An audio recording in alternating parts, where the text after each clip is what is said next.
আমি বলতে চাচ্ছি শুভেন্দ্র অধিকারী আপনি গতকালকে স্পষ্টভাবে জানিয়ে দিয়েছেন যে বৈধ প্রধানমন্ত্রী শেখ হাসিনা এবং তাকে শাহজালাল বিমানবন্দরে যাবে, স্যালুট দিয়ে তাকে প্রধানমন্ত্রিত্ব দিবে।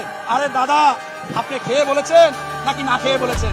আপনি কি গোমূত্র খেয়েছেন নাকি লাল পানি বা সাদা পানি খেয়েছেন? আপনার বাংলা ওইখানে আপনারা তো দেখেছি দুপুরবেলা আপনাদের বাড়ি থেকে মেহমান গেলে 2টার সময় বলে খেয়ে এসেছেন নাকি যে খাবেন। অর্থাৎ আপনার এই সমস্ত কথাবার্তা বাংলাদেশে চলবে না।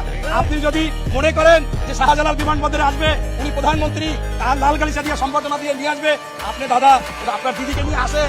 আপনার যে দিদি, এই হাসিনা দিদিকে বাংলাদেশের মানুষ চায়, এই 2 বছর দেখে না তাদের মনে কত কষ্ট, সেই জন্য আপনার দেখতে চায়। আপনিও সাথে আসেন, আপনাকে কি গালিচা দিয়া সরাসরি বড় লাল বিল্ডিংও আছে লাল গালিচার সাথে, সেই লাল বিল্ডিং এ নিয়ে যেতে চায় বাংলার মানুষ। অতএব আপনি নিয়ে আসেন। আপনি এখন যে সমস্ত কথাবার্তা বলতেছেন, আমি স্পষ্টভাবে বাংলাদেশের পক্ষ থেকে আপনাকে হুঁশিয়ারি দিচ্ছি যে বাংলাদেশ না, সারা বিশ্বে শান্তি বজায় রাখুন। এবং আপনারা নির্বাচিত হয়েছেন, তার মানে পররাষ্ট্র নীতি বা পররাষ্ট্র যে আমাদের সাথে চুক্তি থাকে, আপনাদের সাথে সমঝোতা এবং যে কার্যক্রমগুলো থাকে সেগুলো পরিবর্তন হয় না। আপনি ওই উস্কানিমূলক বক্তব্য দিয়ে এত বড় একটা ভারতবর্ষে আপনি সেই দেশে অস্থিরতা করতে চান, এইটা কোনোভাবে করা যাবে না।